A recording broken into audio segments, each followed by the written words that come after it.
Hello, I'm Javier, and I'm going to be showing you how to play the Hexerei mod in Minecraft today. We're going to be going through absolutely everything the mod has to offer. So starting off, we have these new trees that you'll find around, and they're fairly valuable, I would say. There's mahogany, which looks like this. It has this beautiful leaf effect. There is willow, which is also beautiful, and witch hazel, which isn't as beautiful. What you can make out of these three trees is these altars. So if we look at altars, we have the which one is this? Mahogany, willow, and witch hazel altar. Using the mahogany one here as an example, you can actually place any item on here as a display, which is really, really cool. What you can also do is put your Book of Shadows on here. What is the Book of Shadows, you may ask? Well, this is your guidebook, and I must say it is the best guidebook I have ever seen in Minecraft. So it's pretty easily made, as you can see. You will need some sage seeds in order to get it. Sage seeds, you just break grass to find them. And when we go into the guidebook, obviously you've got me for the complete tutorial, but you can press the home page at the top here, intro, items, entities, etc. And we could go next, etc. And it's really, really cool. It actually shows you the items and things like this, and I can click on them, and it tells you all about them, etc. One of the best guidebooks I've ever seen. So that's how you do make the guidebook, the Book of Shadows. You can also right-click it onto the altar and actually come up and look at it and press the buttons, etc. here. It's really, really awesome. The next thing we're going to be looking at is mixing cauldrons. Before we get into the video, thank you so much to G-Portal for sponsoring this video. You can get Minecraft or a plethora of other games on their library here through their Game Cloud system, meaning you can buy as much RAM as you need for, say, a Minecraft server, and if you've got any left over or you want to add more, you can add other servers from different games into your Game Cloud and switch them out throughout the month as you wish. They have servers all over the world, as you can see here, and give you protection from DDoS attacks, 24/7 support, databases, and the server is immediately online. If you're looking for a specific mod pack in Minecraft, you can simply search it up, like our Patreon server, which we host on RLcraft. You can see it also recommends how much gigabytes you need. I, as a content creator of a community, need to make sure that it's a company I can trust, and my server runs beautifully, better than even running it myself, and I have a lot of experience in running servers. So if you want 10% off your first order with G-Portal, check out the link in my description, and don't forget you can always join the Patreon to support the channel, and also join the Patreon-only RLcraft server. This is a complete tutorial on how to use the mixing cauldron in Hexerei in Minecraft. So first things first, how do we make the mixing cauldron? Very easily, it's with a Minecraft cauldron and a few other ingredients. You can then simply place down your cauldron. If you are using the mixing cauldron, I would advise you make a Book of Shadows, made like this. This is going to be able to help you through the mod. Obviously, you've got me for this tutorial, but it still can be really helpful for certain things. If you want to put items into the cauldron, then you can do so by just sort of throwing them on top, like you just saw. I can then right-click on the mixing cauldron, and it does have a UI inside. You can see the fluid pipe I just threw has now gone in there. If you don't want to do it like that, you can actually just right-click on the mixing cauldron and click them into the slots, or you can use hoppers on top as well. All of these things will work. If I go into my inventory, click and then press U for uses in the mixing cauldron, then we can see in JEI all the things we could do with it. Let's start off with item mixing. So what we can see here is that there's a few different recipes we could do. Some of them will need water, as you can see in the cauldron, and some of them will need lava. Now, in this particular recipe, it's showing that you need lava in the tank, but don't be fooled by the lava being shown here. That does mean that as well as having lava in your tank, so in the cauldron, you must heat the cauldron with a heat source. It doesn't have to be lava. It can be anything. So underneath, I'm simply going to put a campfire, and my cauldron will always now be heated. Recipes that do not require heating don't mind the cauldron being heated. So don't think, oh, I don't need heating, should I get rid of the heat source? No, it's absolutely fine. If we want to add some water in, we can simply right-click it with the bucket of water. But the recipe I just showed you needed lava, so oops, we've made a mistake. How do we get rid of the water? Right-click on the cauldron, and you'll see this little bit sticking out on the left here. If you hover over it, it says dump, and that will dump whatever liquid is in here. I can also get a lava bucket and then fill it up with one bucket at a time, and there we go. We've got the lava in the tank, and we are ready to go. You can click this button in the cauldron as well to show recipes. You can see here that if, let's just do this one, it's even easier. If we want to make a sage burning plate, we could just add 8 gold ingots into here. And you can press the move items if you have the items already in your inventory. The little arrow goes down and over, and there you go. It comes out into the output over here, and you have made the item. And that's how we use it. So as we flick through, you can see all the different items, what they need in there. Like this one needs water. This one needs potion of regeneration. And then some of them will even require a moon phase. So like this one requires a full moon, and it can only be crafted at night time. There's also bottling. Simply, if you have a glass bottle, then I'm going to get our lava out. We could just use glass bottles. It's quite self-explanatory with that one. And now it is empty. The next thing I'd like to show you is candle making. So if we go into the mixing cauldron, show recipes, and fluid mixing, you can see here we've got water. If we heat it, we can put candles in, and it will convert the fluid into tallow over here. So let's do that. Let's get our water, and then let's get some Minecraft candles. Now it is heated, and you can see under here that it shows it's heated. Candles, just put all of these candles in, and it's going to start converting those candles, basically breaking them down into the liquid form, and there we go. It's now tallow in the mixing cauldron, which we can then use to actually make our candles. So what we're now going to do, we've got our tallow in here. I'm just going to place 2 bits of dirt, just so I can place my dipper, made also in the cauldron, like so. What I do with my dipper is I'm just going to shift right click it against the dirt so it goes on top of the cauldron, and I can get rid of that. And what we can now see is that we have a dipper on top of the cauldron. So I'm going to get some string now. And can you see there's these little nodules on here? I go 1, 2, and 3. And can you see it's attached and is now dipping the string into the tallow? And we're making Hexerei candles. It's going to take a few seconds, and then it's going to bring the candles back out. And if you're thinking, well, we've just melted down Minecraft candles, why would we now want to just remake Hexerei candles? Well, there's some very good reasons I'm going to show you in a second. And as you can see, sometimes candles may require multiple dips. If we look at the candle here and go to the dipping, so to do that, I go onto JEI, press R for recipe, and then dipper. You can see it says number of dips, 3, dipping time, and drying time. So what we're actually looking at here is all the different candles that you can now make. So you'll see here, it says affect speed, affect fire resistance, and loads of different potion effects. So, okay, cool. We've got our candles out. We can now just right-click the dipper, and I get my Hexerei candles. So what I'm now going to do is I'm going to go in, I'm going to dump out all the tallow. I would advise that you make all of the candles and use up your tallow, otherwise it's a bit of a waste. But for the example of this tutorial, I'm going to waste it all. So what I'm now going to do is get potions of, is it not potion of swiftness, is it?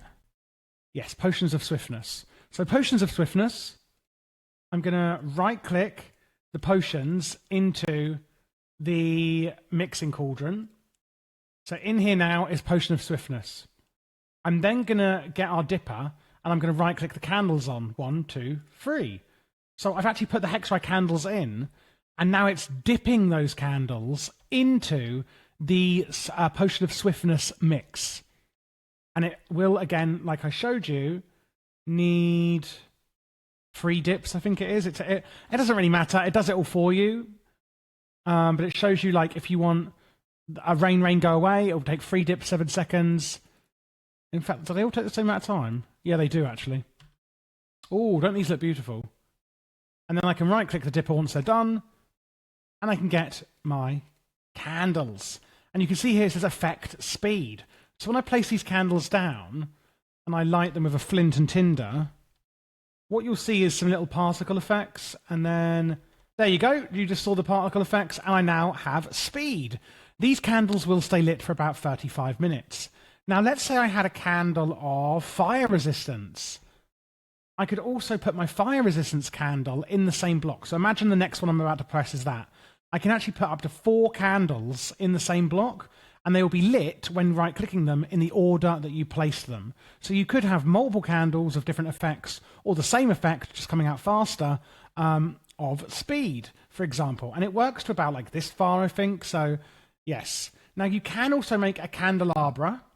I have tested this. You cannot make it with candles that have effects on them, but the candelabras can be attached to chains and things, and they will stay lit indefinitely. And you make that in the cauldron like this as well. I've just turned the time to night because now that we've looked at candles, one thing you can make with candles, oh, sorry, not with candles. One thing you can make is a crystal ball in the cauldron here. Do you remember earlier I showed you that some items in here will actually need a certain phase of the moon? If you make the crystal ball and then right click on it, it will say moon phase and tell you the moon phase. So you will always know what phase of the moon it is for your recipes that do require a specific moon phase. One last thing we can do is you'll see this slot up here. What we could put in here is a blood sigil. I could just click the blood sigil into here. I'm going to dump out all of my potions. It is heated. I'm going to jump into the cauldron myself, and every time I jump, you can see it's filling up and hurting me with damage, and it's actually filling up with blood in the cauldron. So you put a blood sigil in there, and then you jump up and down inside it, and you will get blood. That is something else you can do in the cauldron. Another thing you could do in there is potion mixing itself. So, you know, I showed you I put the potion of swiftness in there. Well, maybe you don't want to do that. What you can do is you could just put your, water in here, heat it up with 2 glowstone dust, and for example, you get a thick potion, awkward potion, etc., etc. An awkward potion in there with golden carrots will make a potion of night vision, for example. And what you can do, if you're using like something like mechanism, I believe, yes, you can pull out of the cauldron using other mods like tech mods. So maybe I made my awkward potion in here, and then I wanted it to go into the next one where I turn it into a night vision potion. You can automate a kind of supply chain of potion making through the mixing cauldrons like that. And the same with items as well. You could do that if you wanted to, maybe with candles, etc. As well. And there we go. That is how you use the mixing cauldron in Hexerei. One of the first main things that you're going to want to master. One of the things every witch needs in Hexerei is a crow. So how do we tame crows, and how do we use the crows? Well, I'm going to get a spawn egg and imagine that the crow is in front of me that I'm going to tame. The first thing you want are seed mixture. So, of course, you will need a pestle and mortar for this. The pestle and mortar is made in the mixing cauldron, as shown. So let's get that made. So you will need one of each seed: wheat, pumpkin, beetroot, melon, and sage. You just right-click them all into the pestle and mortar, and it'll automatically start grinding it up. You can right-click to take back out of them, but not once the recipe is complete. As in all the ingredients in there. It'll just automatically start. Right-click and take out your seed mixture. Now, I'm just going to kill this one so we can start from fresh. Oh, good. How awful. So here is the crow. What you can do is simply go up with your seed mixture and right-click the crow. However, you have a better chance of taming them if you just throw it on the floor. Evidently, if you kill them, they will come back as well. So it's picked up the seed. Look, how lovely. And, oh dear, we haven't tamed it. So we're going to have to make another one. I'm going to make a stack of these. Throw another one on the floor. So it's not guaranteed, but you do have a higher chance if you throw them on the floor versus right-clicking. But I'm just going to keep right-clicking. There we go. And when you see love hearts, you finally have tamed the crow. You can tame many crows and get an army of crows if you want. So I can right-click the crow to set it to wander, to set it to help gathering, to follow, and to sit. And I can shift right-click to go into the GUI of the crow. There's 2 shelves you can open on the right and the left. One is attack toggle to let the crow attack things or not. It's toggled at the moment on. When it's grayed out, it's off. this crow will attack when attacked, or the owner is attacked or attacks. So if something attacks me, the crow will defend me. And this is the range at which it will do so. On the right, we have the harvest whitelist. When toggled, the owner can right-click on crow harvestable blocks to add to the whitelist. If the crow's whitelist is not empty, it will only harvest blocks from its whitelist. So if we turn the whitelist on, and I put in here, there we go. So can you see that above my action bar, it shows the whitelist mode is on. There's a little crow icon. And can you see that you can see a little cube above the crow? It shows us what crow we are doing this with. If I shift right click on the crow again and turn that off, that disappears. So shift right click on the crow, enable the whitelist, and then I right click wheat. And now when I go in here, you can see that it will harvest only wheat crops. It's really, really awesome, this mod. It's so well made. And I can just turn that off, and it'll now only harvest wheat when set to help with gathering. So in here, we can add weapons, hats, and miscellaneous items to our crows. And we have the help and gather section. So help, you can sit in here to follow, to sit. If they have a perch, they will fly to it and sit there. I'll explain perches shortly. They can be set to wander, and they can be set to help. When you set help, it will then do one of these three things over here. So you have to enable help and then enable the one you want. Gather, harvest, or pickpocket. Yes, it will pickpocket villagers. If it's a farmer villager, it will pickpocket food. Blacksmiths, maybe ingots, etc. Or maybe emeralds. It really does work like that. Harvest. Crows set to harvest will harvest any nearby crop and replant it. If they have a perch, they will stay within the area. Gather, they will pick up items matching any item inside a coffer nearby with the crow button toggled on and return those items to the designated coffer. So as you can see here, the crow has harvested and replanted the wheat, but maybe, maybe we want another crow to come along and then gather the items like here. So this item here is a coffer. A coffer is made in the mixing cauldron as shown. And I can place the coffer down by shift right clicking it. And you can also just open it in your inventory as well, so it can be used on the move. So what we can see here in this coffer is we can say crow gather. This is going to enable or disable crows to gather items matching the inventory. So when I say yes to crow gather, I then have an extra option on the right. I could say whitelist and inventory. The crows will gather and put in items in here that are in the inventory already and are on the whitelist. Whitelist only, it will only gather and put things in that are in the whitelist. It doesn't care what's already in the inventory, just the whitelist. Or you can say blacklist and inventory. So it'll be items that are in the inventory but not on this list, etc. So we could change how the crows are going to interact. So I'm going to put whitelist and inventory, meaning there's no string in here, but it is on the whitelist, so it will collect string, and it will also collect wheat and seeds because that is also in the inventory. We can also set perches. To do so, we're going to need a flute, a crow flute. I think it's made in the mixing cauldron. Oh no, it's just made with some mahogany planks. The crow flute. And what we could do here is we can shift right click and we can say, do we want the flute to say to the crows to follow, to sit, to wander, or to help, and then gather, harvest, and pickpocket. What it will do is it means that any nearby crows will do this. So if I say sit, and I just right click with the flute, oh no, I need to tame them. Crow selected, crow selected. Sorry, I misexplained that. If you want nearby crows to sit, then select sit, right click, and nearby crows will sit. If they go on your shoulder, just shift or crouch to get them off. So I just right click to say sit, shift and right click to go into the GUI, and I click follow, I come out, I right click, 2 crows set to follow. So how do we choose which crows we want? Shift right click, and then you press select. So that's what I accidentally had toggled when I said I'd explained it wrong. The select button is now in select mode for your crows. So I can deselect and select these 2 crows. You can see I've selected them by the blue thing above their head. And then I shift right click again and deselect the select. And what that means is it's only going to be those 2 crows that I'm telling to follow or do whatever. If there are other crows in the area, they won't listen. If you've deselected all your crows, then it will just do any nearby crows. I can also shift right click and say perch.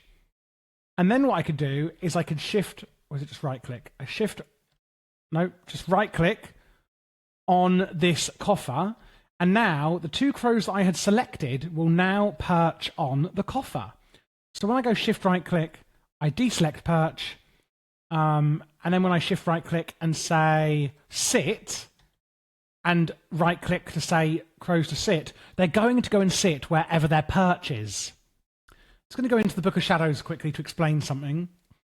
Hopefully this is all making sense. So the coffer is great for crows. You can dye them, as you can see. When punched, a placed coffer will be picked up into your inventory, keeping the item's name and colours. On the right side is the GUI of a crow on it, which I've explained. Crows with a perch located on a coffer will pick up any item in the area and return it to that coffer. So in order for them to take it to the coffer, you do need to set the perch, as I just showed. There is also herb jars. A herb jar is really cool in the fact that I can place it down and I can click on it here and it shows herb jar.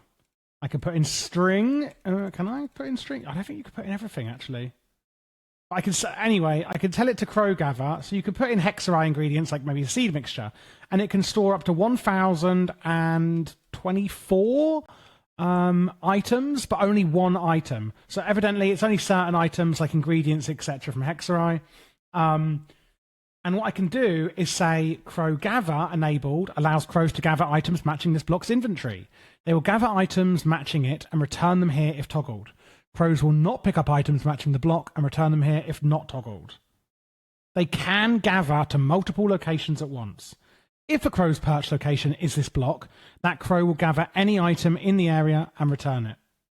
So you can also set the perch as the jar, and crows will be running around for you. It tells you what's on here. Look, isn't that lovely? Seed mixture here. And that is also their favourite treat, as a little FYI. So because these 2 crows are perched on that coffer, they're ignoring the seeds. They don't care. They're only really worried about that coffer. If I get my flute out, however, shift right click, select, and I've deselected that one, so I'm only talking to this crow now. Shift right click, perch, and gather. Oh, no, sorry, perch. And I right click on the jar. It's now perch location there. Shift right click, gather. Oh no, not wander. Shift right click, help, gather. Failed to place a perch position. Oh my god, I get so confused. There we go. So I right click the perch location and then I right click the crow. Because if you see, it's perch, help, gather. And now, as you can see, it's picking up the seeds. And if I just throw some more on the ground, that crow is now going to pick up those seeds. In regards to the crow's inventories, I just shift right click on the crow. The miscellaneous item, you can actually use this as a storage slot. Like I could shove some wheat seeds in here if I really wish. Hats, witch's hat. You could put a little witch's hat on there, gives it some armor, etc. Isn't that very cute? And then you can add weapons in here, like a netherite sword, and the crow will actually be able to attack with it. But I believe you could also use it as a storage slot if you wish as well. So if this crow is on to follow, it is a few extra little storage slots that you are able to use. And that is everything we need to know about taming and using crows, along with herb jars, coffers, and pestle and mortars, of course.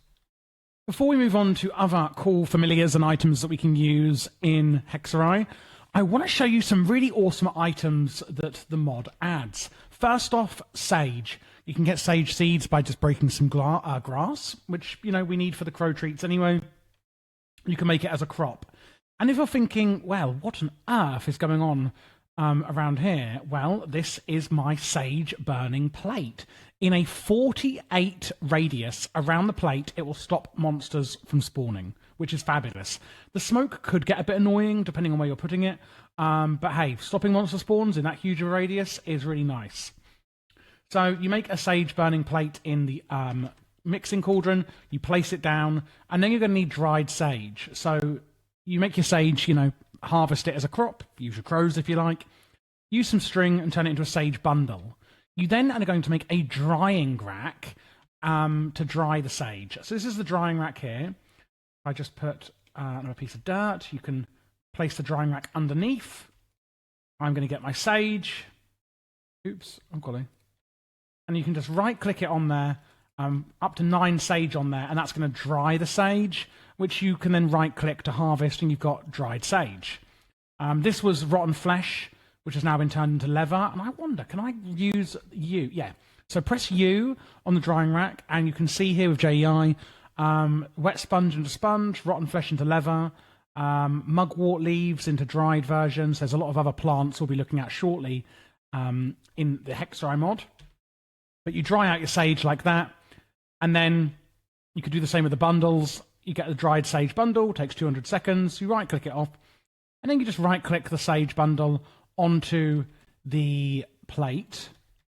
Right-click it like that, get your flint and tinder, and flint and steel even, and light it, and it will start stopping mobs from spawning. Well, harmful mobs anyway.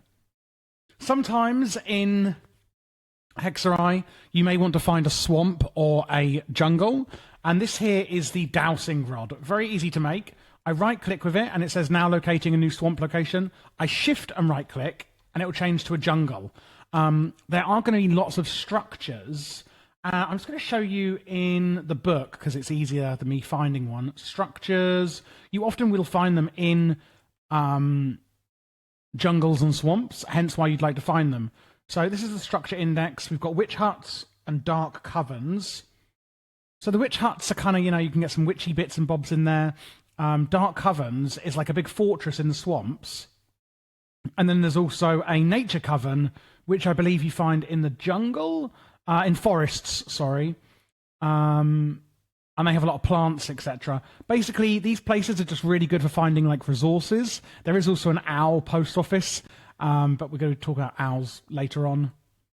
So that's why you may want to find a swamp or a jungle with the dowsing rod. There's also this warhammer that you can make in the mixing cauldron. It basically is just a weapon you can make, and you can also equip it onto your crows.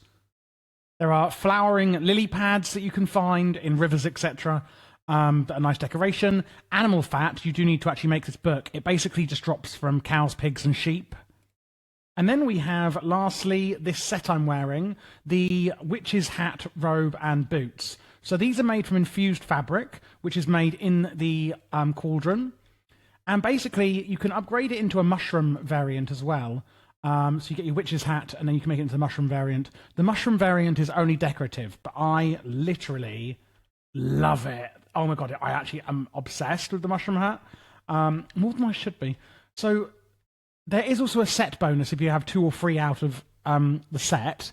So you can see here, set bonus 2 out of 2. Witches no longer bother you, and you get 50% reduced magic damage taken. If you have all 3 pieces, then you get 25 increased magic damage dealt, and 15% of magic damage dealt is converted into health like leech. So it's a really cool set. There's no leg pieces, however. So you've got your knees out when you are wearing it.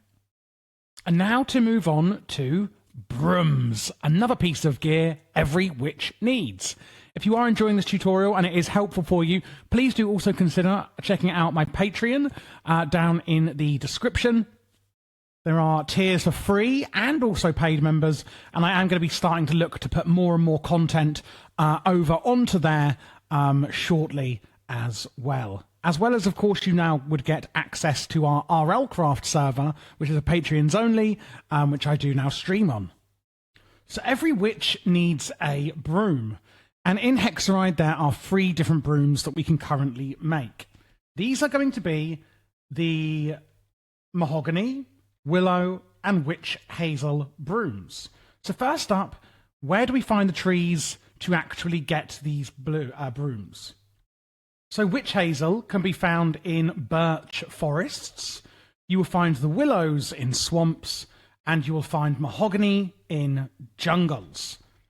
So how do we actually make the brooms? So pretty simply, it's going to be in an item cauldron, in a mixing cauldron, with obviously the logs you're using, netherite, etc., a mandrake root for the mahogany one, and bottle of blood. Bottle of blood is if you've got the blood sigil in your mixing cauldron up here and you stand in it and jump up and down in the cauldron, you could just bottle out the blood for that. And then, as you can see there, we do need mandrake, which you can find in swamp biomes as well. They basically work like berry bushes, as you can see here. You can sometimes get the flower and also the root when harvesting. The willow broom is a lot easier to make, a lot cheaper, doesn't need netherite. Willow logs, blocks of gold, bottle of blood, etc., a mandrake root, and witch hazel just needs a diamond and some bottles of blood. So what is the difference between the 3 brooms? So the first one is the willow broom. It is slower, which I do say in the guide is nice for server exploration and nice for precise building. Though being slower, you may have already figured out it's easier for the early game. Mahogany is faster than willow, which is great. And it is also fire and lava resistant, but not while it's an entity.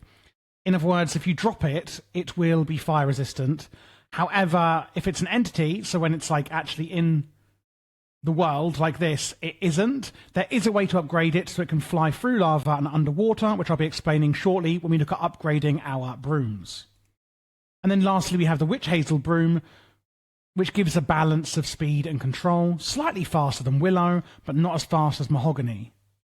If you want to see how fast they are, this is the mahogany one. There we go. You can see how fast it is.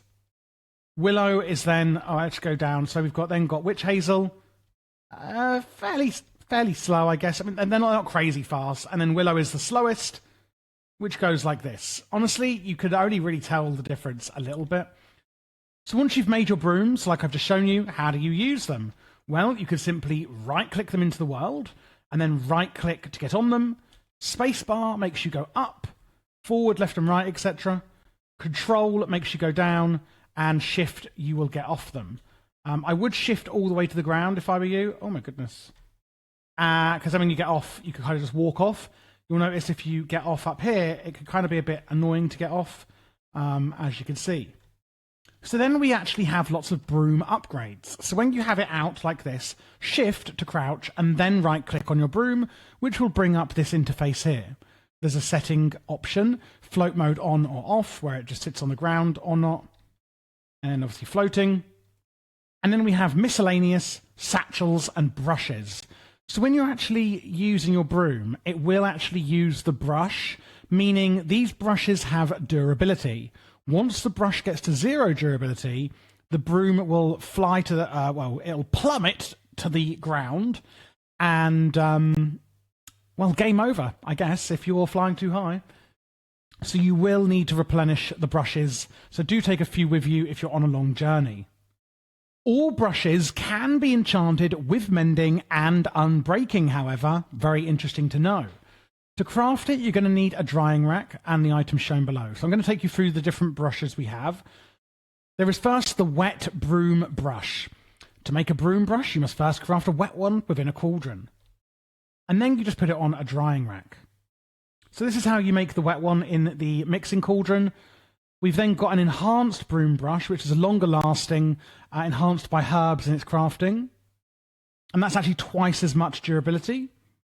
And basically, you just need to use belladonna, mandrake, and mugwort, and yellow dock flowers, which are some of the flowers and roots that you will get in this mod. I will show you how to get these in a second. And then we have the moon dust brush, which makes it faster, especially during a full moon. It's otherwise the same as the enhanced broom brush. Moon dust is actually made in an item, so I could call it an item cauldron. A mixing cauldron must be done in the full moon, and you just put some of this in here. How do you know when it's a full moon? I did show this in my ultimate guide. If you're watching the ultimate guide, then soz, but you need to make a crystal ball, and then it will just tell you what moon phase it's in, or if it's obviously daytime. Regarding the plants you need for the enhanced one, there's mandrake, belladonna, mugwort, and yellow dock. If you ever forget where to get them, the yellow dock bush is found in a swamp biome. Mugwort is in a swamp. Are they all swamps?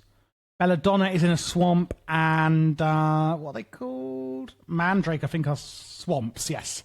And again, if you ever do need to find a swamp biome, don't forget you can use the dowsing rod.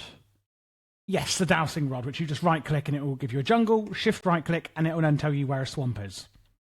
So that's how you get your herbs, and then obviously just right-click them onto a drying rack to dry out the herbs, and including the brooms when you're drying your brooms. There is also the broom thruster brush. However, this one appears to have no recipe, so at the time of filming, I do believe that this one is not actually in the game properly.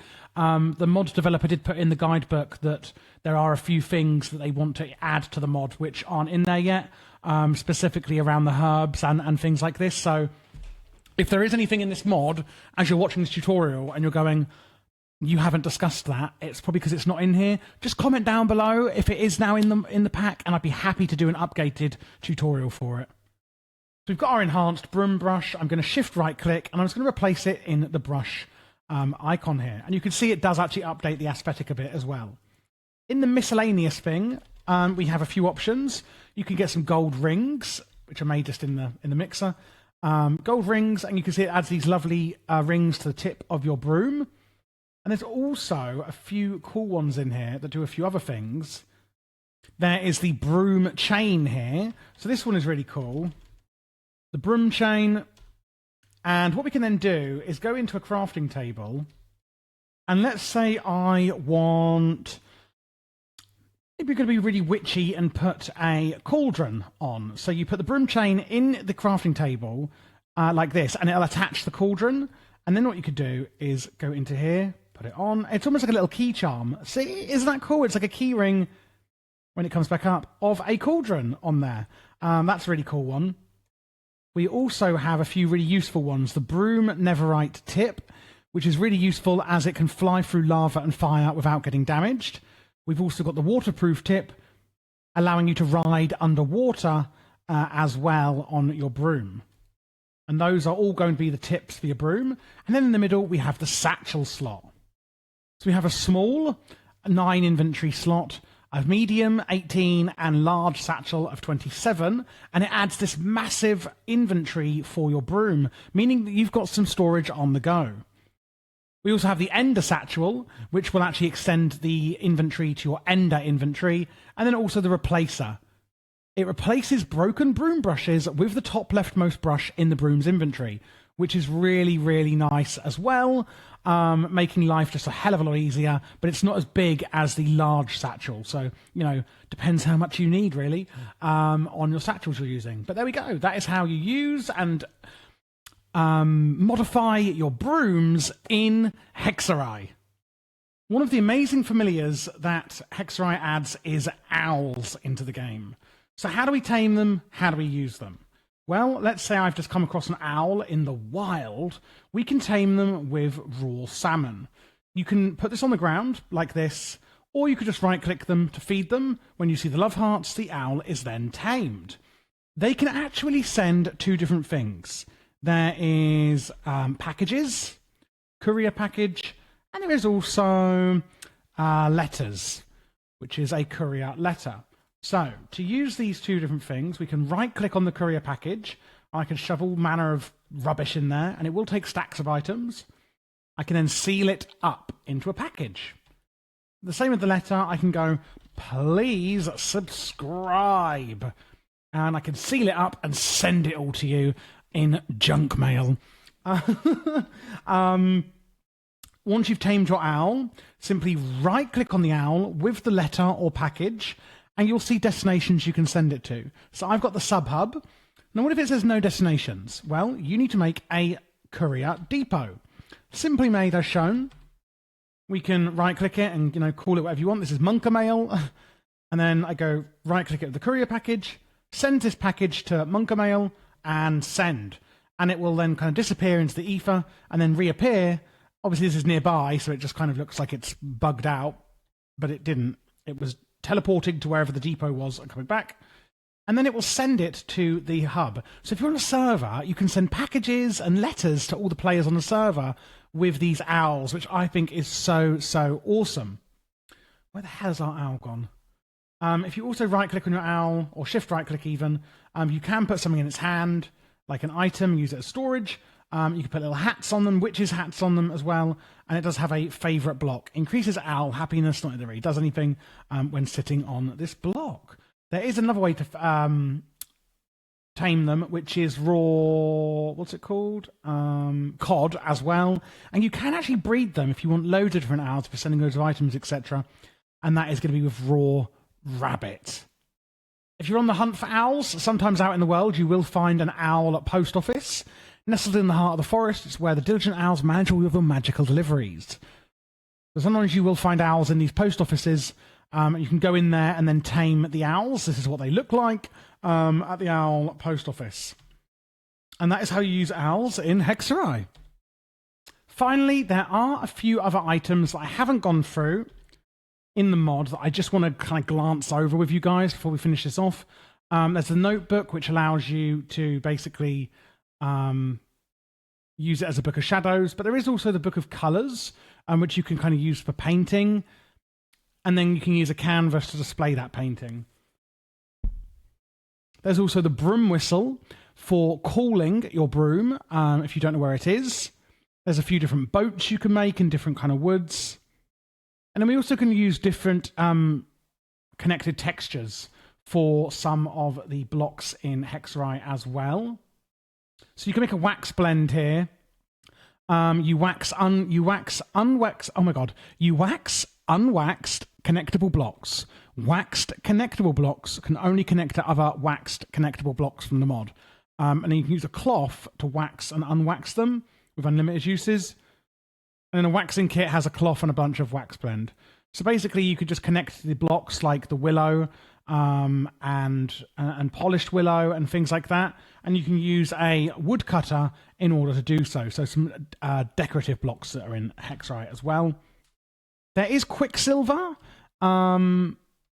in the mod, but again, at the time of filming, as you can see on here, it does say recipes to come. So this isn't fully implemented in the time of filming. If there is something big that's added to the mod, please just comment down below if you need a tutorial for it. I really love to update these when things come out. There's a selenite shard, which you can mine underground, which you could turn into candles, and you use it for the broom netherite tip.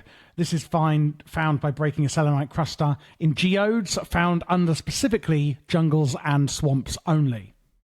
There's also some reading glasses you can make, which make it easier to zoom in the Book of Shadows. There's a crow ankh amulet protecting your crow from dangers. While playing dead, the crow will gain regeneration. If it were to die, instead the amulet breaks and the crow gains regen. Like a totem of undying for your crow, and you put it in the misc slot for your crow. There's some nice signs and chests that are added with the new woods. Packing peanuts, which I think basically are just like a decorative item that you could put in your packages to kind of make it more immersive. And there's some broom stands as well, which can stand your broom on for displaying, which is actually really cool. There's also different types of drying racks that you could dry things on. You don't have to use this drying rack. You can use some nice wooden, prettier drying racks if you wish. And there is also one other item, which I can't see, for your broom, which I did forget to mention earlier. Oh my gosh, where is it? Is it a seat? Yes, there we go. The broom seat. This allows you to have another player on your broom, and you can actually dye it different colours as well. And that is everything you need to know in the Hexerei mod. I hope you enjoyed it, guys. If there's anything else you still need to know about, or if they are adding everything else, as I said, please do just comment down below. It looks like this mod is really in active development at the moment. So as with other mods, people often comment and tell me, oh, Javier, they've added this into the mod, can you do a tutorial on it? And I love it when you guys tell me that, because it makes my life easier and it means you guys get an easy tutorial on it.